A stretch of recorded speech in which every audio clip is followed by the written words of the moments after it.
Hello everybody, welcome to my channel. நாம இன்னைக்கு 7th standard English workbookல இருக்கிற worksheet number 6 பார்க்க போறோம். Unit number 3, worksheet number 6, grammar, preposition. பார்க்கலாம். Question number 1, share the preposition. இங்க பாருங்க ஒரு 7 ஸ்டார் கொடுத்திருக்காங்க. இந்த பக்கம் ஒரு 3 ஸ்டார், இங்க ஒரு 3 ஸ்டார், இதுல ஒரு ஸ்டார்.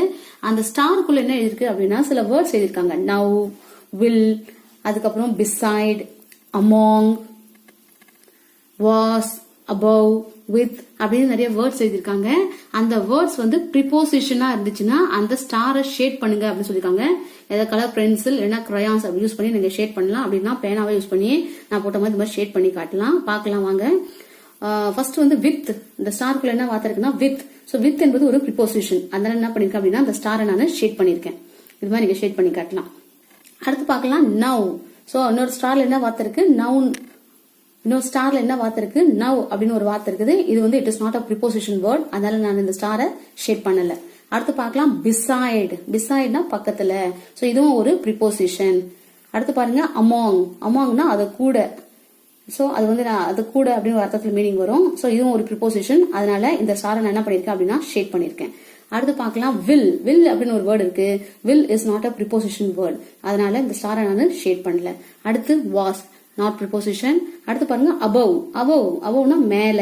சோ இதுவும் ஒரு preposition word. அதனால நான் என்ன பண்ணிருக்கேன், அந்த ஸ்டாரை நான் ஷேட் பண்ணிருக்கேன். அது மாதிரி அவங்க ஒரு 7 வேர்ட்ஸ் கொடுத்திருக்காங்க. அந்த 7 வேர்ட்ஸ்ல எது எது prepositionோ அதெல்லாம் ஷேட் பண்ணி காட்டுங்க. எது எது not prepositionோ அதை ஷேட் பண்ண வேண்டிய அவசியம் இல்லை. பாருங்க நான் என்ன ஷேட் பண்ணிருக்கேன்னு. with, above, beside, among. So கொடுத்திருக்கிற 7 வார்த்தையில 4 வார்த்தை preposition. அதை மட்டும் ஷேட் பண்ணி காட்டுங்க. அடுத்த கேள்வி போலாம். Question number 2, pick out the preposition in the following passage. ஒரு passage கொடுத்திருக்காங்க. அதுல இருக்கிற preposition எடுத்து எழுதுங்க அப்படின்னு சொல்லிருக்காங்க. நான் ஆல்ரெடி எடுத்து எழுதியிருக்கேன். என்னன்னு பார்க்கலாம். on, off, to, in, by, at, near, on, beside. இதெல்லாம் preposition words. அந்த paragraph நம்ம படிச்சு பார்த்து அதுல இருக்கிற preposition நம்ம எடுத்து எழுதலாம். ஒரு சென்டென்ஸ் நம்ம படிக்கும் போதே அந்த preposition word நம்ம அண்டர்லைன் பண்ணிட்டு வந்துடலாம், இல்லைன்னா எடுத்து எழுதலாம். பாருங்க, Joy wakes up early on the first day of school. அதுல பாருங்க on the first day. So அதுல on என்பது ஒரு preposition word. அதனால அதை எடுத்து நான் இங்க எழுதியிருக்கேன் on. அடுத்து பார்க்கலாம். She is very excited to go to going school. அதாவது ஜாய் வந்து காலையில தூங்கி எழுந்துட்டாங்க. அதுதான் அவங்க ஸ்கூலுக்கு போகிற முதல் நாள். அதனால சீக்கிரமா எழுந்துட்டாங்க தூங்கி. அடுத்து she is very excited to go to going school. அவங்க வந்து ஸ்கூலுக்கு போறது ரொம்ப மகிழ்ச்சியா சந்தோஷமா ரெடி ஆகுறாங்க. ஸ்கூலுக்கு போறது உங்களுக்கு ரொம்ப பிடிச்சிருக்கு. அதுல அந்த டூன்னு வார்த்தை வந்து இட்ஸ் அ ப்ரிபோசிஷன். அதனால என்ன பண்றேன், அந்த டூ வார்த்தை நான் ப்ரிபோசிஷன் வேர்ட்ல லிஸ்ட் அவுட் பண்ணிருக்கேன். அடுத்து பார்க்கலாம். she puts all her things in the new school bag. அவளுடைய திங்ஸ் எல்லாத்தையுமே புதுசா வாங்கப்பட்ட ஸ்கூல் பேக்ல போட்டுட்டு ஸ்கூலுக்கு போக அவங்க ரெடி ஆகுறாங்க. She takes her new bag to school. இதுல பாருங்க, இதுலயும் மறுபடியும் to வருது. to is a preposition word. அதனால அதே அடுத்து எழுதியிருக்கேன். She takes her new school bag to school. So வாங்கின புது ஸ்கூல் பேக் எடுத்துக்கிட்டு அவங்க பள்ளிக்கூடத்துக்கு கிளம்பிட்டாங்க. Thereafter she starts to school by bus at 8 o'clock. இதுல பாத்தீங்கன்னா to, by, at இந்த 3 வார்த்தையுமே preposition எழுதியிருக்கேன். பாருங்க, by, at, to இந்த வார்த்தையெல்லாம் எழுதியிருக்கேன். இதெல்லாம் preposition word. அடுத்து பார்க்கலாம். She is very happy. She is happy to see her friends in the classroom. கிளாஸ்ரூம்ல அவங்க ஃப்ரெண்ட்ஸை பார்க்க அவர் ரொம்ப சந்தோஷமா இருக்கு. அதே மாதிரி இங்க முதல் லைன்ல கூட பாத்தீங்கன்னா அந்த ஆஃப்னு ஒரு வார்த்தை இருக்கு, அதுவும் வந்து ப்ரிபோசிஷன். அதையும் நான் எடுத்து எழுதியிருக்கேன். ஸோ இங்க என்ன கொடுத்தாங்க, she is happy to see her friends in the classroom. Class ரூம்ல அவங்க ஃப்ரெண்ட்ஸ் எல்லாம் பாக்குறதுக்கு அவளுக்கு ரொம்ப சந்தோஷம். அதுல to ஒரு ப்ரிபோசிஷன், in ஒரு ப்ரிபோசிஷன். அதனால நான் எழுதியிருக்கேன். பாருங்க, அதை ஆல்ரெடி நம்ம டிக் பண்ணிருக்கோம். அதில் அடுத்து பாருங்க. she sits near her friend on the bench. அதுல on the bench தன்னுடைய ஃப்ரெண்டு பக்கத்துல போய் அந்த பெஞ்சில் உட்கார்றா. சோ இதுக்கு பாருங்க on the bench இருக்கு இல்லையா. சோ அந்த on, அதே மாதிரி ஃப்ரெண்டு பக்கத்துல near, near, on இதெல்லாம் preposition word. அடுத்து பார்க்கலாம். Last beside the board. Board பக்கத்துல இருக்கிற பெஞ்ச் பக்கத்துல தன்னுடைய ஃப்ரெண்டு பக்கத்துல போய் உட்காரான்னு சொல்லிருக்காங்க. சோ பிசைட்னா போர்டுக்கு அருகாமையில். சோ அது ஒரு preposition word. சோ அதுங்க பாருங்க, இதுதான் வந்து preposition words. அதை எடுத்து லிஸ்ட் அவுட் பண்ணி இங்க எழுதுங்க. அடுத்து பார்க்கலாம். Question number 3, look at the picture and fill in the blanks with suitable prepositions given in the box. பாருங்க, மறுபடியும் படிக்கிறேன். Question number 3, look at the picture and fill in the blanks with suitable preposition given in the box. அந்த படத்தை நல்லா பாருங்க. அந்த படத்துல வந்து என்ன தெரியுது பாருங்க. நிறைய மரம் இருக்கு, ஒரு காடு மாதிரி இருக்கு. இங்க ஒரு ஆள் படுத்துட்டு இருக்காங்க, இங்க ஒரு ஆள் மரத்து மேல இருக்காங்க. இங்க வந்து ஒரு பியர், ஒரு கரடி இருக்கு. இந்த ஆள் படுத்திருக்காங்க, என்ன ஆச்சுன்னு தெரியல அந்த ஆளுக்கு. இப்போ நம்ம மேல கொடுத்துருக்க ப்ரிப்போசிஷன் பார்க்கலாம். Near, in, on, through, on அப்படின்னு ப்ரிப்போசிஷன் கொடுத்துருக்காங்க. நியர் என்பது பக்கத்துல, இன் என்பது அந்த இடத்துல, ஆன் என்பது மேல, த்ரூ என்பது வழியாக, ஆன் என்பது மேல, இல்லையா? ஸோ நம்ம அர்த்தம் தெரியும், இந்த ப்ரிப்போசிஷனுக்கான மீனிங்லாம் நம்மளுக்கு தெரியும். இப்போ நம்ம பார்க்கலாம் கீழே என்ன கொடுத்துருக்காங்க அப்படின்னு. ஒரு ஸ்டோரி மாதிரி கொடுத்துருக்காங்க. அந்த ஸ்டோரியில நிறைய இடத்துல டேஷ் கொடுத்துருக்காங்க. அந்த டேஷ்ல கரெக்டான ப்ரிப்போசிஷனை போடுங்க அப்படின்னு சொல்லியிருக்காங்க. நம்ம வந்து ஸ்டோரிக்குள்ள போலாம். Once two friends were walking dash the forest. ஒரு முறை 2 நண்பர்கள் காட்டு வழியாக நடந்து போனாங்க. ஸோ காட்டு வழியாக, அந்த வழியாக வந்து இங்கிலீஷ்ல த்ரூன்னு சொல்லுவோம். ஸோ த்ரூ வந்து இட்ஸ் அ ப்ரிப்போசிஷன். இங்க பாருங்க அந்த பாக்ஸ் வேற கொடுத்துருக்காங்க. ஸோ இந்த ப்ரிப்போசிஷனை நம்ம முதல் டேஷ்ல ஃபில் அப் பண்றோம். அடுத்து suddenly they saw a large bear approaching them. திடீர்னு பார்த்தா ஒரு பெரிய கரடி அவங்கள நோக்கி வந்துகிட்டு இருக்கு. One of the friend at once climbed a nearby tree. 2 நண்பர்கள ஒரு நண்பர் என்ன பண்ணிட்டாரு அப்படின்னா பக்கத்துல இருக்கிற மரத்து மேல ஏறிட்டாரு. ஏன்னா கரடி வந்து தன்னை தாக்கிடும் அப்படின்னு பயந்து பக்கத்துல இருக்கிற மரத்து மேல அவர் ஏறி தன்னுடைய உயிரை காப்பாத்திக்கிறாரு. அவரோட ஃப்ரெண்டை பத்தி அவருக்கு எந்த ஒரு அக்கறையும் இல்லை. அவர் டக்குன்னு ஒரு கரடியை பார்த்த உடனே அவர் வந்து தன்னை பாதுகாக்கிறதுக்காக என்ன பண்ணாரு, உடனே ஒரு மரத்து மேல ஏறிக்கிட்டாரு. But the other one did not know how to climb. ஆனா அவர் கூட வந்த நண்பருக்கு மரம் ஏற தெரியாது. அதனால அவரால் மரத்துல ஏற முடியல. தன்னுடைய நண்பனும் உதவி செய்யல. அவன் கரடியை பார்த்த உடனே தன்னுடைய உயிரை காப்பாத்திக்க உடனே மரத்துல ஏறிக்கிட்டான். தன்னுடைய கூட வந்த நண்பன் என்ன ஆச்சு, அவனுக்கு மரம் ஏற தெரியுமா தெரியாதா, அவன் எப்படி உயிரோட இருப்பான் அப்படின்னு அவர் நினைச்சு கூட பார்க்கல. அதனால அந்த 2வது நண்பருக்கு என்ன பண்றதுன்னு தெரியல. So he lay down dash the ground. உடனே என்ன பண்றாரு, அவருக்கு மனசுல ஒரு யோசனை வருது. உடனே கிரவுண்ட்ல படுத்துக்கிறாரு. கிரவுண்ட்னா அந்த தரை இருக்கு இல்லையா, அந்த தரையில படுத்துக்கிறாரு. இப்போ அவங்க ஃப்ரெண்டு வந்து மரத்து மேல ஏறிட்டாரு. ஆனா இவர் என்ன பண்றாரு, தரையில படுத்துக்கிட்டாரு. பிரீத்லெஸ் அப்படின்னாவே மூச்சு விடாம, ஒரு இறந்த சடலம் போல, இறந்த ஒரு பிணம் போல அவரு படுத்துக்கிறாரு. pretending to be dead man. So இறந்த மனுஷன் மாதிரி, உயிரில்லாத மனுஷன் மாதிரி அவரு படுத்துக்கிறார். ஸோ அந்த இடம் பரலையா ஆன் த கிரவுண்ட் அல்ல, ஆன் வந்து ஒரு ப்ரிப்போசிஷன். அடுத்து பார்க்கலாம். The bear came dash the man lying on the ground. Bear வந்து கிட்ட வருது. So near. So the bear came near the man lying on the ground. நியர்னா அந்த மனிதன் படுத்திருக்கான் இல்லையா, அவன் பக்கத்துல வருது. ஸோ இது வந்து ஒரு ப்ரிப்போசிஷன் வேர்டு. நம்ம கரெக்டா போஸ்ட் பண்ணிருக்கோம். அடுத்து பார்க்கலாம். It thought he was dead and went away. அந்த கரடி நினைச்சிச்சு இவன் வந்து ஒரு இறந்து போன மனுஷன் அப்படின்னு நினைச்சுக்கிட்டு, ஏன்னா அது கொஞ்சம் மூந்து பக்கத்து கிட்ட வந்து அவன் வந்து என்ன ஆச்சு, அவன் பிரீத் பண்றானா இல்லையா, என்ன ஆச்சு அப்படின்னு சொல்லிட்டு முதல்ல அனலைஸ் பண்ணது. பார்த்தா அவன் வந்து எந்த ஒரு மூச்சுக்கான சத்தமோ அறிகுறியோ எதுவும் இல்லாதனால அந்த மனுஷன் இறந்துட்டான் அப்படின்னு நினைச்சுக்கிட்டு அந்த கரடி அந்த இடத்த விட்டு போயிடுது. ஏன்னா கரடிக்கு என்ன சுபாவம் சொல்லும் போது, கரடி வந்து இறந்த விலங்குகளையோ இறந்த உயிரினத்தையோ அது சாப்பிடாது. அதனால அவன் இறந்து போயிட்டான்னு சொல்லிட்டு தன்னுடைய உணவை அவன் எடுத்துக்காம விட்டுட்டு அந்த கரடி போயிடுது. Now the friend dash on the tree came down and asked his friend. So now the friend on the tree, மரத்து மேல இருக்கிற அந்த நண்பர் இறங்கி வராரு. இப்ப அந்த கரடி போயிடுச்சு அந்த இடத்த விட்டு, அதனால மரத்து மேல ஒளிஞ்சிட்டு இருந்த அந்த பையன் இறங்கி வந்து அவன் ஃப்ரெண்டு கிட்ட கேக்குறான். Friend, what did the bear tell you dash in your ear? அந்த கரடி உன் காதல என்ன சொல்லிச்சு, காதல அப்படின்னு சொல்லும்போது இன் அப்படின்னு ஒரு ப்ரிப்போசிஷன் நம்ம பயன்படுத்தலாம். இங்க பாருங்க, மரத்து மேலன்னு சொல்றதுனால on the tree came down. அதே மாதிரி இன் யுவர் இயர், உன் காதல என்ன சொல்லிச்சு அப்படின்னு கேக்குறான். த அதர் ஃப்ரெண்ட் ரிப்ளைட், கூட வந்து நண்பர் சொல்றாரு. The bear advised me not to believe your false friend.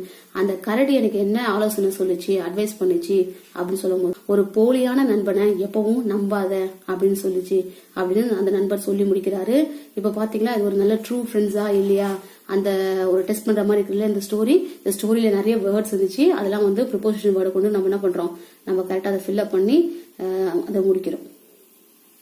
அடுத்து பார்க்கலாம். Question number 4.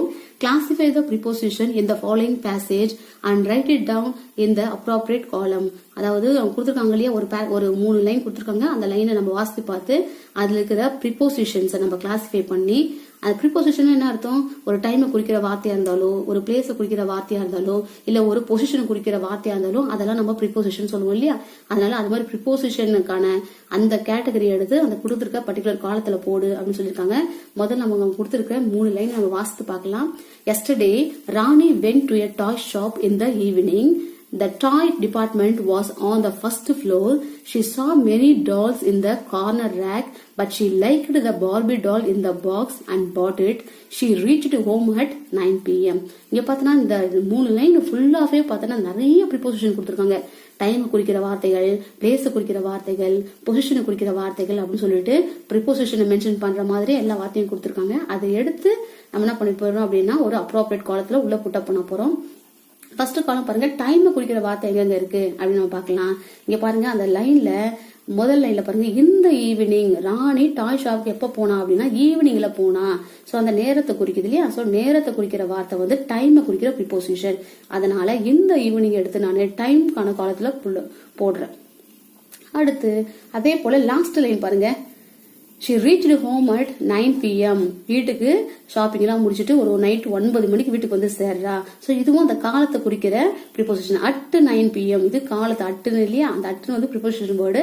அது at 9 p.m. இது வந்து காலத்தை குறிக்கிற அந்த வார்த்தை. So at 9 p.m. இதுவும் வந்து டைம் ப்ரிபோசிஷன்ல வந்து.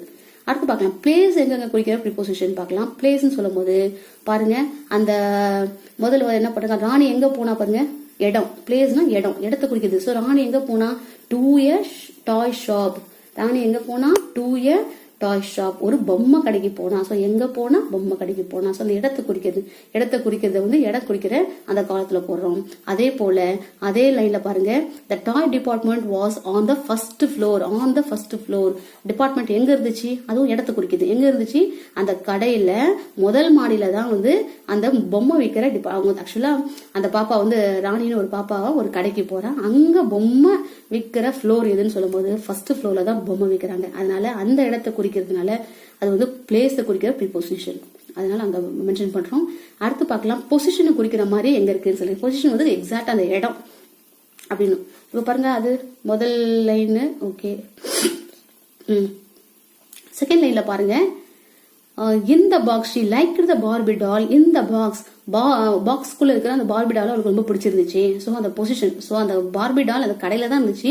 அந்த கடையிலும் எக்ஸாக்ட்ல எங்க இருந்துச்சு அப்படின்னா அந்த பாக்ஸ்குள்ள இருந்துச்சு. சோ அந்த பொருளோட பொசிஷன் கரெக்டா எந்த இடத்துல இருக்குது அப்படின்னு சொன்னாங்கன்னா அது வந்து பொசிஷனை குறிக்கக்கூடிய ஒரு ப்ரிபோசிஷன். அதனால இந்த பாக்ஸ் அப்படி வந்து பொசிஷன்ல வருது. அதே போல இந்த கார்னர் ரேக் இது எங்க இருக்கு பாருங்க, அதே செகண்ட் லைன்ல அதே செகண்ட் லைன்ல she saw many dolls in the corner rack. அப்போ அந்த ஃபர்ஸ்ட் ஃப்ளோர்ல இருக்கிற அந்த கார்னர் ரேக்ல பார்த்தோன்னா நிறைய பொம்மைகள் இருந்துச்சு. ஸோ அந்த இடத்த குறிக்குது. அந்த ஃப்ளோர் பெருசு, அந்த ஃப்ளோர்ல எந்த பர்டிகுலர் பிளேஸ் கார்னர் ரேக்ல தான் அந்த பொம்மைங்க இருந்துச்சு. ஸோ எந்த கார்னர் ரேக் அது வந்து பொசிஷன் குறிக்கிற ப்ரிபோசிஷன். ஸோ நம்ம அதை புரிஞ்சுக்கணும். ப்ரிபோசிஷன் என்பது டைமை குறிச்சாலோ இல்ல பிளேஸை பத்தி அவங்க சொன்னாங்களோ இல்ல பொசிஷனை பத்தி சொன்னாலோ இதெல்லாமே ப்ரிபோசிஷன். அடுத்து பார்க்கலாம், Question number 5. Complete the following sentence using suitable prepositions of time. அப்படின்னு கொடுத்திருக்காங்க. அதாவது ஒரு லைன் கொடுத்திருக்காங்க. அந்த லைன்ல suitable preposition time அதை எடுத்து நாங்க எழுத சொல்லியிருக்காங்க. Rahim is traveling dash January 5th dash 1 o'clock dash the afternoon அப்படின்னு கொடுத்திருக்காங்க. இதுல பார்க்கலாம், ஃபர்ஸ்ட் சென்டென்ஸ்ல பார்க்கலாம். Rahim is arriving in January. Month எந்த மந்த் வராங்க, in January 5th. எத்தனை மணிக்கு வராங்கன்னு சொல்லும் போது நம்ம கரெக்டான ப்ரிபோசிஷன் என்னது, டைம் குறிக்கும் போது at 1 o'clock dash the afternoon in the afternoon. So நம்ம கரெக்டா மார்க் பண்ணிருக்கோம். Rahim is arriving in January 5th at 1 o'clock in the afternoon அப்படின்னு நம்ம ஆன்சரை குறிக்கிறோம். Question number 6. Fill in the blanks with suitable preposition of place or position. So பிளேஸை பொறுத்தோ இல்லை பொசிஷனை பொறுத்தோ அவங்க கொடுத்துருக்காங்க ப்ரிபோசிஷன். அதை நம்ம கரெக்டாக மார்க் பண்ண சொல்லியிருக்காங்க. I was waiting for my friend in front of her house. அவள் வீட்டுக்கு முன்னாடி நான் வெயிட் பண்ணிட்டு இருக்கேன். அவள் வீட்டு முன்னாடி நான் நின்று வெயிட் பண்ணுறேன். ஸோ இந்த டேஷ் என்ன வரும் அப்படின்னா in front of her house. So I was waiting for my friend in front of her house. After she came we went to shop which was beside the post office. So அவளுக்காக நான் வீட்டு வாசல wait பண்ணிட்டு இருந்தேன், வீட்டுக்கு முன்னாடி wait பண்ணிட்டு இருந்தேன். அவள் வந்த உடனே நானும் அவளும் சேர்ந்து கடைக்கு போகணும். அந்த கடை எங்க இருக்குன்னு சொல்லும் போது போஸ்ட் ஆஃபீஸ் பக்கத்துல இருக்கு. ஸோ பக்கத்துல என்பதுக்கு என்ன வார்த்தை கரெக்டான வார்த்தைனா பிசைட். அதுக்கு நம்ம எல்லா ப்ரிபோசிஷனோட அர்த்தம் தெரியணும். இங்க பாருங்க, பிசைட்னா பக்கத்துல, பிட்வீன் சொல்லும் போது இரண்டு பில்டிங்க்கு நடுவில் இருக்கும்போது பிட்வீன் அப்படின்னு அந்த வார்த்தை யூஸ் பண்ணலாம். இன்னுன்னா ஏதோ குள்ள இருக்கும்போது அது இன்னு அப்படின்ற வார்த்தையை நம்ம பயன்படுத்தலாம். ஸோ இங்க கரெக்டான வார்த்தை வந்து போஸ்ட் ஆஃபீஸ் பக்கத்துல இருக்கிற அந்த டாய் ஷாப்புக்கு ஒரு ஷாப்புக்கு அவங்க போறாங்க. அதுதான் வந்து என்ன சொல்றோம், பிசைட் அப்படின்னு நம்ம சொல்றோம். ஸோ பிசைட் என்பது பக்கத்துல, அருகாமையில அப்படின்னு அர்த்தம். அடுத்து பார்க்கலாம், we walked dash the town. நாங்க 2 பேரும் கொஞ்சம் நடந்தோம். எங்கன்னா த்ரூ த டவுன், அந்த டவுன் வழியாக நடந்தோம். வழியாகனா த்ரூ. ஸோ அதுக்கு தான் ஆன்சர் த்ரூ. ஸோ இது எல்லாமே ப்ரிப்போசிஷன் வேர்டு தான். ஆனா இங்க கரெக்டா என்ன ப்ரிப்போசிஷன் வருமோ அந்த ப்ரிப்போசிஷன் நம்ம அங்க புட் அப் பண்ணணும். அடுத்து பார்க்கலாம், question number 7. Read the substitution table and frame 3 sentences. இந்த சென்டென்ஸ் இந்த டேபிள் இருக்கிறத நம்ம பயன்படுத்தி ஒரு 3 சென்டென்ஸ் உருவாக்க சொல்லியிருக்காங்க. இது ரொம்ப ரொம்ப ஈஸி. இங்க பாருங்க, க்ளூ கொடுத்திருக்காங்க. இங்க வந்து he is standing, the keys are, the clock is, the cat hides அப்படின்னு கொடுத்திருக்காங்க. இங்க வந்து நிறைய ப்ரிப்போசிஷன் கொடுத்திருக்காங்க.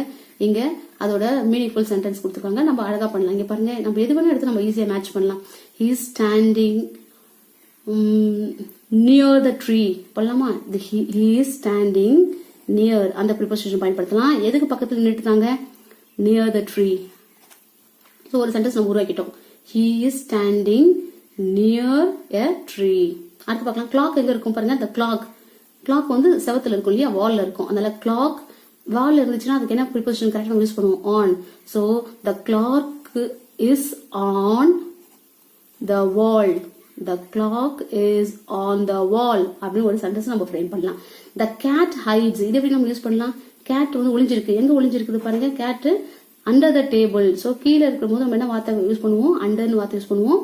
so the cat hides under the table அப்படின்னு நம்ம ப்ரிப்போசிஷன் யூஸ் பண்ணலாம். அடுத்து பார்க்கலாங்க, the keys இருக்கு இல்லையா, the keys எங்க இருக்கு? in the car, காருக்குள்ள இருக்கு. அப்ப பாருங்க, the keys are in the car இப்படின்னு சென்டென்ஸ் ஃப்ரேம் பண்ணலாம். அவங்க ஏதேனும் they asked to frame only 3 sentences, but நம்ம ஒரு 4 சென்டென்ஸ் ஃப்ரேம் பண்ணிருக்கோம். அந்த ஃப்ரேம் பண்ண சென்டென்ஸை நம்ம என்ன பண்ணலாம், பின்னாடி அவங்க கொடுத்திருக்கிற அந்த டேஷ்ல நம்ம எழுதிக்கலாம்.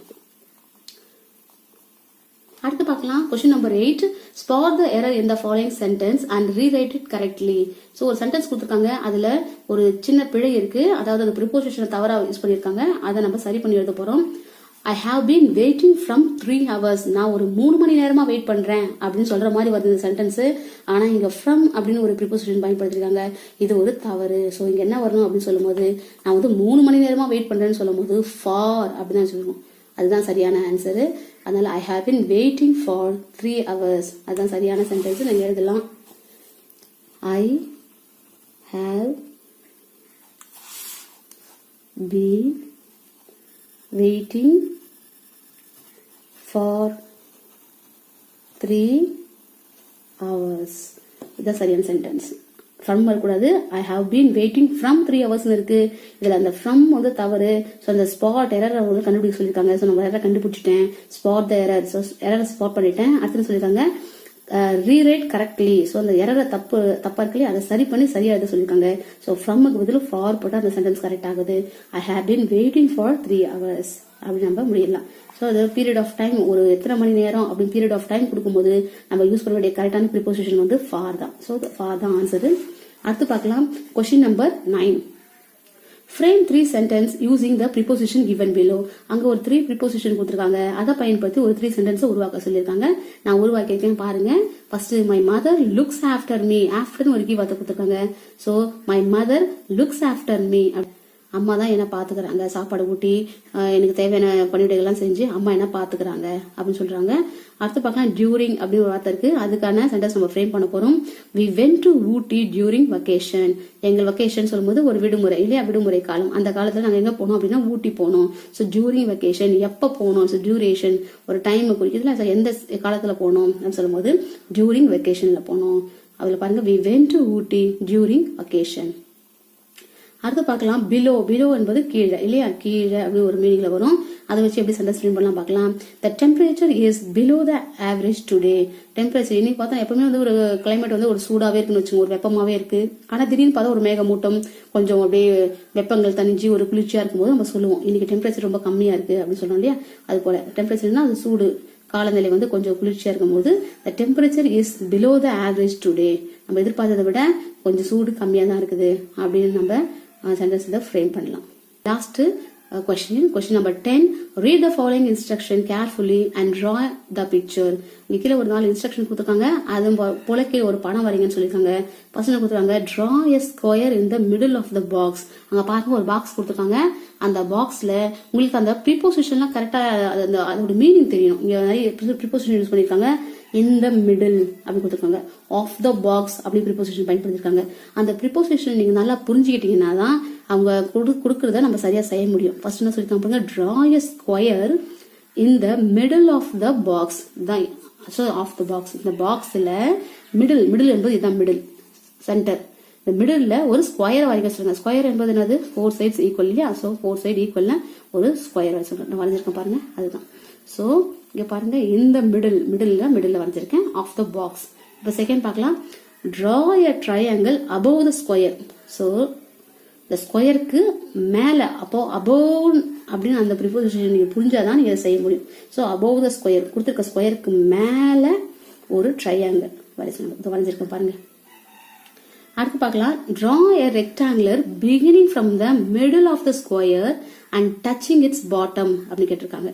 draw a triangle beginning from the middle of the square and touching its bottom அப்படின்னா இதுல பாருங்க beginning from the அது ஒரு preposition, அடுத்து of the square அது இதெல்லாம் preposition சரியா? அப்ப எப்படி இல்லைன்னா draw a triangle beginning from middle of the square. so இது ஸ்கொயரோட மிடில் இதுதானே, இங்க இருந்து ஒரு என்ன வரை சொல்லியிருக்காங்க, ஒரு ரெக்டாங்கிள் இப்படி வரைகிறோம். டச் ரெக்டாங்கிள் இருக்கு, இதுதான் சொல்லியிருக்காங்க. அடுத்து பாருங்க, draw a small circle in the middle of the triangle. So உங்களுக்கு இந்த in the middle, in the of the triangle இதெல்லாமே வந்து ப்ரிபோசிஷன். அதாவது என்ன சொல்லுங்கன்னா ஒரு சர்க்கிள் வரையணும், அதை வந்து இந்த ட்ரையாங்கிளுக்கு நடுவுல வரையணும் அப்படின்னு சொல்லியிருக்காங்க.